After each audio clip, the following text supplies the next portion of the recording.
नमस्कार मंडळी भाजपची आपल्याला सरशी पाहायला मिळते. अनेक ठिकाणी भाजपचे सध्या सत्य आपल्याला येताना दिसत आहेत. ते सत्तात असताना जे काही राजकारण असेल ते आपण बघितलेलं असेल. पीएमचा घोटाळा असेल, अनेक असे आरोप झालेले आहेत आणि त्यानंतर आंबा आंबा खंबा खंबा करत जे काही ममता बॅनर्जी होत्या त्यांनी सुद्धा राजकारण लढवलं. त्यांनी सुद्धा आपलं तकदीर आजमावलं. त्या ठिकाणी आपली पूर्ण ताकद पणाला लावली होती. परंतु एकीकडे जे काही सध्याचं राजकारण असेल किंवा भाजपची जी काही सत्ता असेल ते आपल्याला कोणत्याही पक्षाला त्या ठिकाणी निवडून येऊ देताना दिसत नाही किंवा तशा पद्धतीने विरोधी पक्ष कुठेतरी कमी पडतो असं देखील बोलल्या जाते. किंवा काही ठिकाणी असंही सांगितलं जाते की भाजपच्या माध्यमातून सामदंडभेद आणि त्याचबरोबर जे काही पैसा असेल हा पूर्णपणे वाटला जातो आणि काहीतरी नवीन योजना आणल्या जातात, काहीतरी प्रलोभन दिलं जाते, काहीतरी महिलेला त्या ठिकाणी 5,000 रुपये 60,000 रुपये असं सांगितलं जाते आणि काहीतरी मोठी योजना ही महिलेसाठी आणल्या जाईल असं देखील बोलल्या जाते. परंतु ज्या पद्धतीने राजकारण होताना दिसत आहे आणि ममता बॅनर्जी यांचं जे काही झालेला पराभव असेल, एकंदरीत ही भाजपचीच खेळी आहे असं देखील बोलल्या जाते.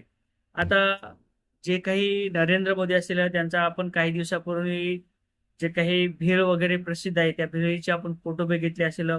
फोटो सेशन किंवा नरेंद्र मोदी हे कुठेतरी फिरायला गेले, नदीत गेले किंवा एखाद्या वाळवंटात गेले, त्या ठिकाणी त्यांनी फोटो वगैरे काढले आणि ते जे काही भेळचा प्रकार असेल किंवा भेळचे व्हिडिओ असेल हे त्या ठिकाणी झालमुली काहीतरी म्हणतात ते खाताना नरेंद्र मोदी आपल्याला पाहायला मिळाले. हे जे काही प्रकार असेल हे सोशल मीडियाच्या माध्यमातून कशा पद्धतीने व्हायरल केला जातो आणि नरेंद्र मोदी हे काय आहेत हे नेहमीच मीडियाच्या माध्यमातून दाखविले जाते. आणि हे जे काही प्रचार असेल किंवा झालमुली खाण्याचा जो काही छंद असेल नरेंद्र मोदी यांना तो राहायला गेला नाही असं देखील बोलले जाते. परंतु हे जे काही सगळ्या गोष्टी असतात ह्या राजकारणाच्या टायमाला सगळ्या पुढे आणल्या जातात. एकंदरीत काय तर झालमुली खाण्यासाठी नरेंद्र मोदी हे त्या ठिकाणी गेले. एरवी नरेंद्र मोदी यांना जर आपल्याला भेटायचं असेल तर त्यांची परमिशन घ्यावी लागते किंवा त्यांची अपॉइंटमेंट घ्यावी लागते आणि त्यानंतर आपल्याला कुठेतरी 1 वर्षानंतर 2 वर्षानंतर त्या ठिकाणी भेट होते.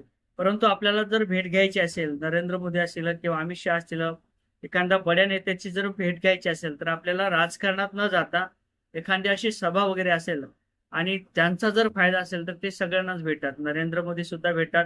आता एकंदरीत नरेंद्र मोदी हे भारतासाठी खूप मोठे काम करत आहेत असं देखील बोलले जाते. आणि ज्या पद्धतीने जे काही प्रचार चाललेला आहे, जे काही दबावयंत्र वापरल्या जाते, सामदंडभेद वापरल्या जाते किंवा पैशाचा वापर केला जाते असं जे काही बोलल्या जाते हे कितपत योग्य आहे किंवा ईएमचा घोटाळा होते का किंवा विरोधी पक्ष त्यामध्ये कुठेतरी कमी पडते का असे देखील प्रश्न विचारले जातात.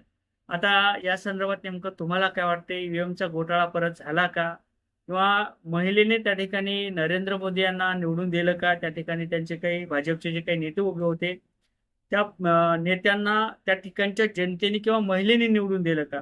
किंवा 10,000 रुपयाचं जे काही प्रलोभन देण्यात आलं होतं त्यामुळे कुठेतरी भाजपला त्याचा फायदा झाला का? विरोधी पक्ष कुठेतरी कमी पडते का?